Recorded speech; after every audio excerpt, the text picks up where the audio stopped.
time and temperature. Brought to you by your local Honda dealer. It's time to play America's favorite jackpot game.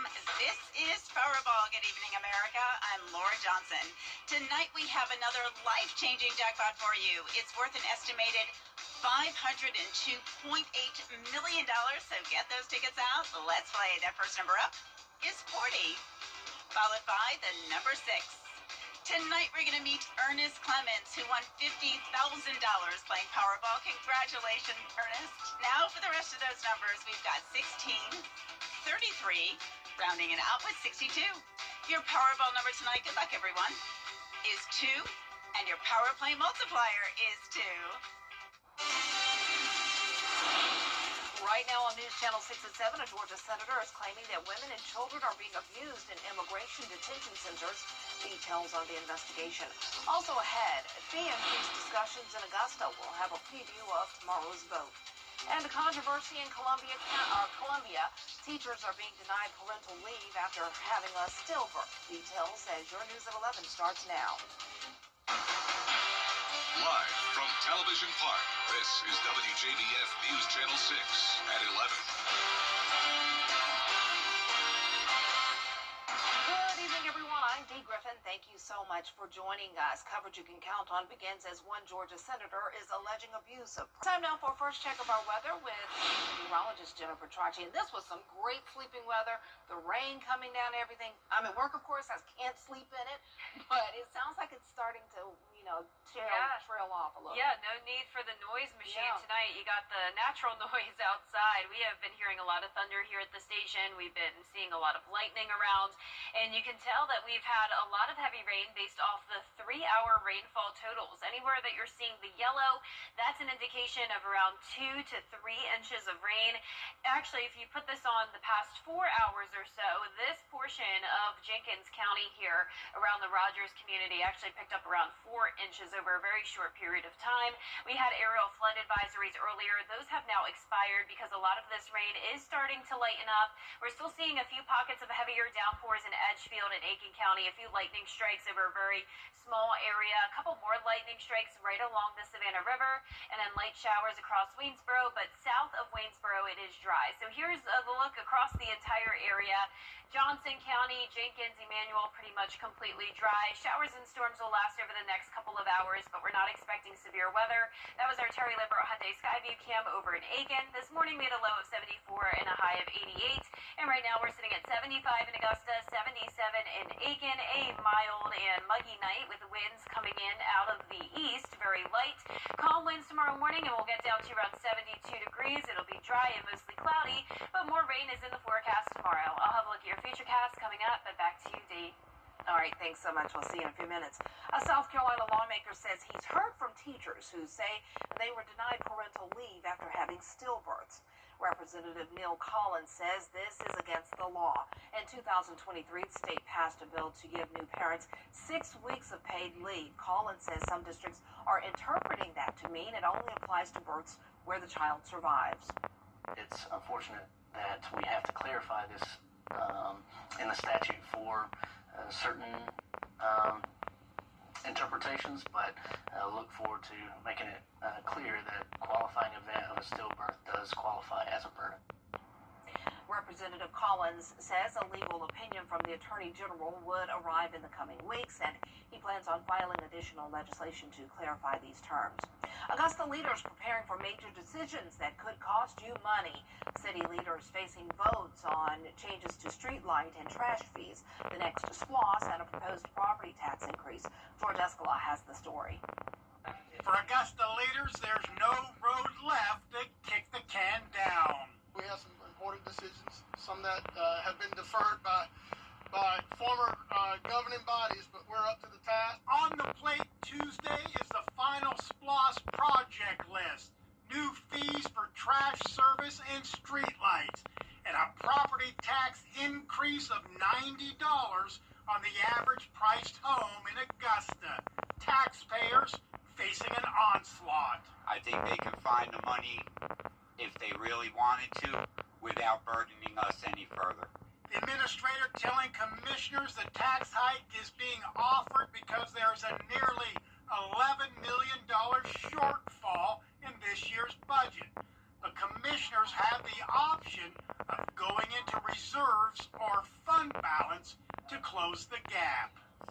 funds is there for emergencies and for unexpected costs.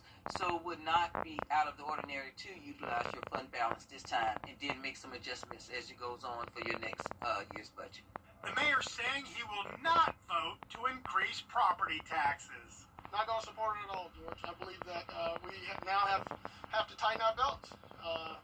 People have said that the time has come for us to take action to make sure that we're doing our financial responsibility. City leaders have their backs against the wall, the new street lights and garbage fees, and the decision on property taxes must be made quickly because tax bills go out next month. City leaders have a lot to talk about, but little time to do so. In Augusta, George Escala, WJBF, News Channel 6. Georgia's Attorney General stopped in Augusta today. Chris Carr spoke to the Rotary Club of Augusta. He says Georgia is leading the country in dealing with human trafficking with over 250 victims rescued. Attorney Carr says he believes focusing on treatment is key to curbing the number of overdose deaths in Georgia. He also spoke briefly on his candidacy for Georgia governor. As we've truly built Georgia and made Georgia a model for the nation as it relates to economic development, but also keeping people safe. These are fundamental. And whether you're Republican, a Democrat, or an independent, people want a job and they want to be safe. So we're going to continue to focus on that. We're going to continue to focus on human trafficking, gang violence, organized retail theft, but also we got to focus on the mental health aspect of this and make sure that we get assistance, particularly for our sheriff. Attorney Carr says he filed an ethics complaint and federal lawsuit against Lieutenant Governor Burt Jones to hold him accountable to abide by the same rules that apply to everyone. Well, there's another name on the list of people running to become the next Lieutenant Governor of Georgia. Today, State Senator Blake Tillery kicked off his campaign at Daniel Field in Augusta. It's part of a statewide flyover tour to tout why he believes he's better than the other candidates. Tillery says he'll make changes for the better if elected. One of the big things that I want to do is eliminate Georgia's state income tax. I believe that Georgia families are feeling the pinch at the pump. They're feeling the pinch at the grocery store. Working families are definitely feeling the pinch on child care. And if we can eliminate Georgia's state income tax, we can give them a 5% raise overnight. Current Lieutenant Governor Burt Jones is running for governor of Georgia. Well, golf carts and safety. How a recent accident is once again raising concern after Geno's forecast. And we're still going to be tracking rain tomorrow with the threat of minor flooding, and we're also tracking the tropics. I'll have the latest on Tropical Storm Erin after this break. Goodbye, everybody. I'm out. At Burke Health, it's all about getting better in every aspect of your care. From top-notch surgery and orthopedics to cutting-edge technology and patient experiences, we're dedicated to one thing, your well-being. With our commitment to excellence, quality facilities, and amenities that ensure comfort and better long-term results. Experience the difference and discover what it truly means to get better with Burke. The Live 5 for 6 Skyview Network, sponsored by Terry Lambert Hyundai. Now, your most accurate forecast with WJBF Live 5 for 6. Welcome back. It is a rainy Monday night. Widespread showers and a few weak storms happening now across the CSRA, and those storms are really up in our northeastern counties now, around Edgefield and parts of Aiken County. Along I-20, we have some heavy rain, thunder and lightning going on now around Edgefield and Johnston. Then down towards the south, southern Burke County now drying up. Same thing in Jenkins County, where they picked up around 4 inches of rain earlier. So we will continue to see showers until around 1, 2 o'clock in the morning at the latest. No threat of severe weather, though. Just nice sleeping weather, like Dee mentioned. Here's a look at our Terry Lambert Hyundai Skyview cam. It's soaked out here over at the Momentum Center in Aiken. 75 degrees, winds are calm, dew points are high, and we can see around the CSRA we're seeing anywhere from the low 70s through upper 70s, and even still 80 degrees in Sylvania. So we have this trough of low pressure across the area that's bringing showers and storms to the CSRA and all the way up towards North Carolina and down towards Florida. For us tomorrow, it's going to be another rainy day starting in the afternoon. The morning will be dry, though, and mostly cloudy, getting to 72 degrees, and then we'll warm into the upper 80s in the afternoon. Another threat of minor flooding tomorrow, especially for northwestern counties. That's where there's a slight risk of excessive rainfall. All of us have the threat of seeing some minor flooding, though, in those poor drainage drainage and low-lying areas. And we're also warming up a little bit. So today we got to 88 degrees. I'm expecting the same thing tomorrow. Then we're going to be at 90 on Thursday and 92 on Friday. So it's almost been 2 weeks of temperatures well below normal, but we're finally getting closer to a summer-like pattern, but still not expecting any significant heat or a heat wave anytime soon. But here's our future cast tonight at midnight. Showers and storms move off towards the east. Like I mentioned, by 2 a.m., a few showers lingering, but at that point, no strong storms. And then we'll be dry when you're headed out the door on Tuesday morning. By 11 a.m., still dry. And then once we get towards the peak heating of the day, we will see a few showers and storms develop. So not expecting these to be severe, but just like what we had today, some heavy downpours and thunder and lightning expected, especially once we get to around 8 o'clock at night, continuing until around this time at night. That's when we'll have that highest chance of seeing that flooding threat. And like I mentioned before the break, we're also tracking the tropics. This is Tropical Storm Erin. Not an issue for us at this time, but we're going to keep a close eye on it. Right now, as of the 11 o'clock update, it's still at 45-mile-per-hour sustained winds. And here is the latest cone. So it is going to be moving actually a little bit southwest, and then it will take a turn up towards the northwest once we get to around this weekend. And it's going to reach hurricane status by around Thursday morning. Then will likely be our first major hurricane of the season. So this is a strong one, no doubt. Now the hope is that, of course, it continues to turn up towards the north. Maybe an issue for Bermuda, but hopefully we'll stay away from the east coast. But once we get towards this weekend and early next week, we are really going to be watching that closely. Now our temperatures tonight will be in the lower 70s, right on track with average. Highs tomorrow still around 5 degrees below average, 88 in Augusta. A 10-day forecast is showing us hit 90 on Thursday as the rain chances go down a little bit. No completely dry days, but we'll be around the 20 to 30% chance for the most part once we get to around Thursday. Now back to you, Dee. All right, thanks so much. The death of an Aiken man has law enforcement reminding you about golf cart safety. 86-year-old Ronald New was killed after his golf cart crashed into a ditch. It happened around 1 a.m. Saturday at the intersection of Powell Pond Road and Scotch Lane in Aiken. Law enforcement says while golf carts are slower than motor vehicles, the basic rules of the road still apply. Don't chance to be patient where you're crossing into, entering into a traffic lane, things like that. Don't operate while you're under the influence, things like that. No distracted driving, texting while you're on the golf cart. Make sure you're fully aware of what you're doing when you're operating this golf cart, especially on these public streets. State law requires golf cart drivers to be at least 16 years old with a valid license and can only drive during daylight hours. The coroner's office and South Carolina Highway Patrol are still investigating this accident. Well, still ahead, a rescue operation is underway in Pennsylvania after a steel plant explosion.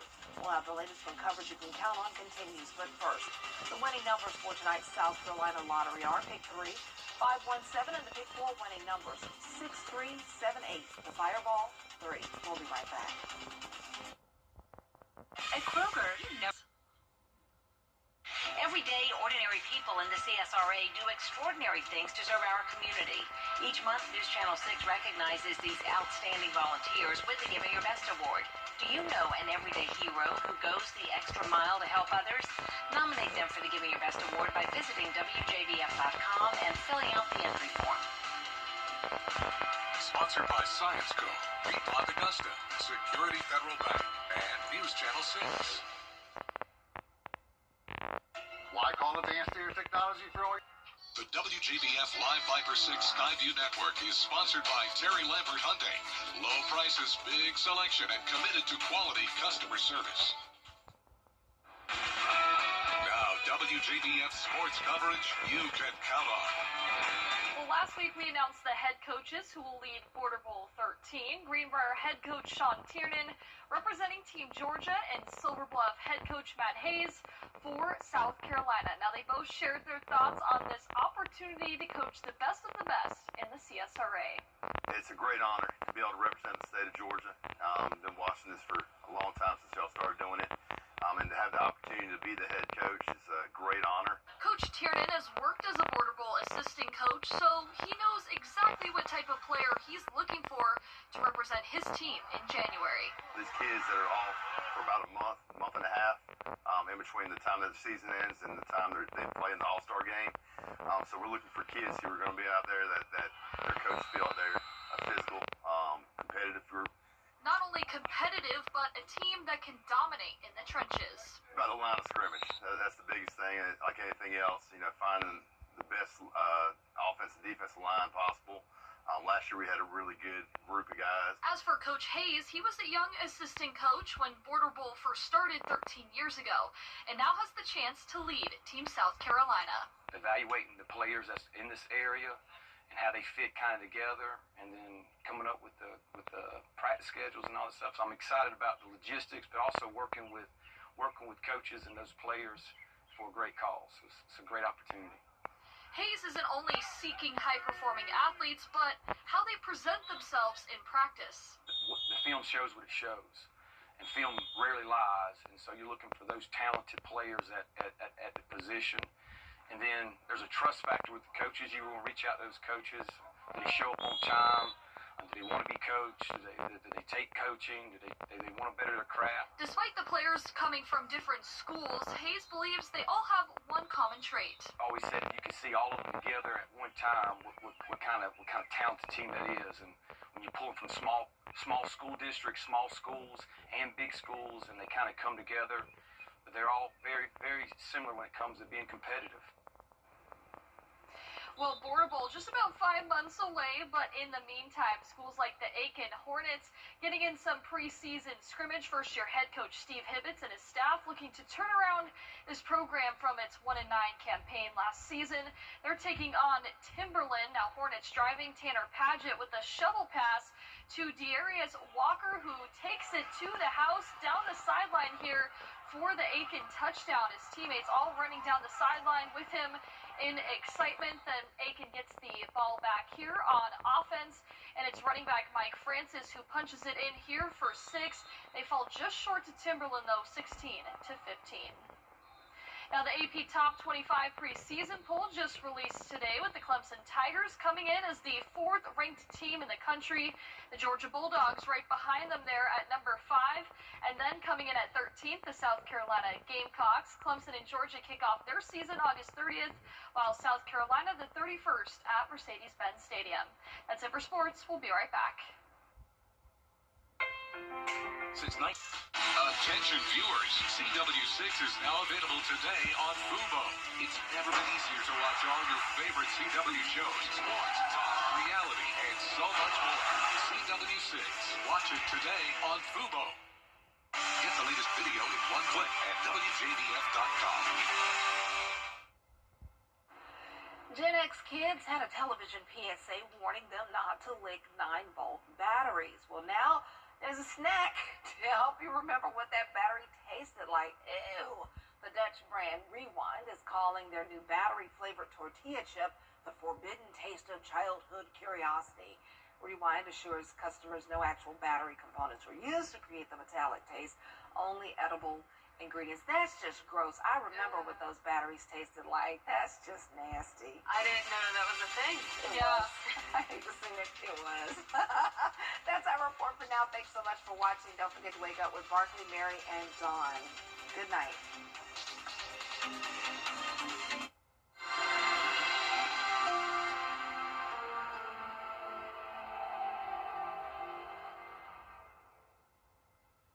Get the best in men's news for all Americans. Hey, your wife is hot. Yeah, she is. No, not like that, dummy. I mean, she's literally sweating because your AC is on life support. And if you don't call Cool Ray Mechanical soon, things are going to get uncomfortable. We'll have your AC up and running fast, so the only heat you'll feel is the good kind. Cool Ray Mechanical, your Rheem Pro partner, has been keeping homes cool, wives comfortable, and marriages intact since 2006. Augusta!